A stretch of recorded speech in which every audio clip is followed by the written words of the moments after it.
Hello, apologies for reading. Artists love waste. Waste is free and it is everywhere.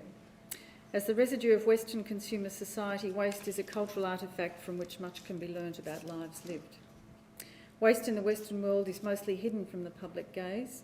However, since the early 1900s, many artists have successfully transformed and recontextualised a range of materials. In Australia, this phenomena is best exemplified by the quintessential assemblages and collages of Rosalie Gascoigne, sourcing materials including reflective roadway signage and timber offcuts from Canberra tips during the 1980s and 90s. Works by Gascoigne are now worth hundreds of thousands of dollars. In Melbourne earlier this year, together with Edwina Bartlam, I curated an exhibition entitled Embodied Energy, which was shown at the Coonahan Gallery in Brunswick. A group of 13 artists were invited to consider the ecological footprint of their practice. 10 artists chose to use waste or second-hand materials in their works.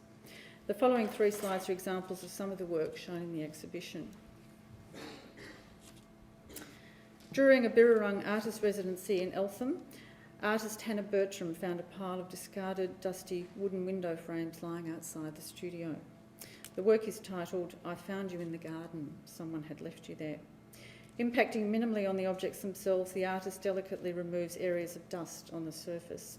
The decorative patterns appear like layers of erased history.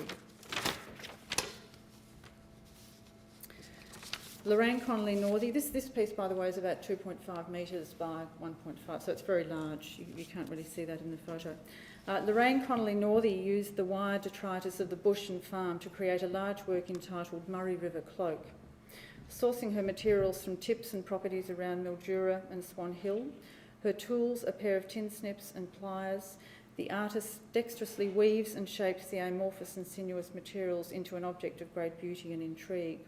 Reflecting on her Indigenous heritage, Lorraine has adapted traditional native brass fibre weaving techniques in this work, which references cultural aspects of an ancient landscape. The final slide is by artist Tony Adams. I think Tony may be here tonight. He's certainly got some work up in the foyer. This is a detail from a large installation entitled Surface Paradise. It's a clever and poignant reference to the notion of greenwashing and the sometimes questionable ethics of greenness. Tony spent the months leading up to the exhibition collecting green-coloured waste objects. He was present at his sorting station during the exhibition, categorising objects and interacting with viewers who were invited to contribute their own green items or to honestly confess to a green sin. The Embodied Energy exhibition was immensely popular, the gallery receiving one of the highest attendances ever, evidencing the fact that creativity and issues around sustainability, including waste, are very much at the forefront of contemporary art practice. Thank you.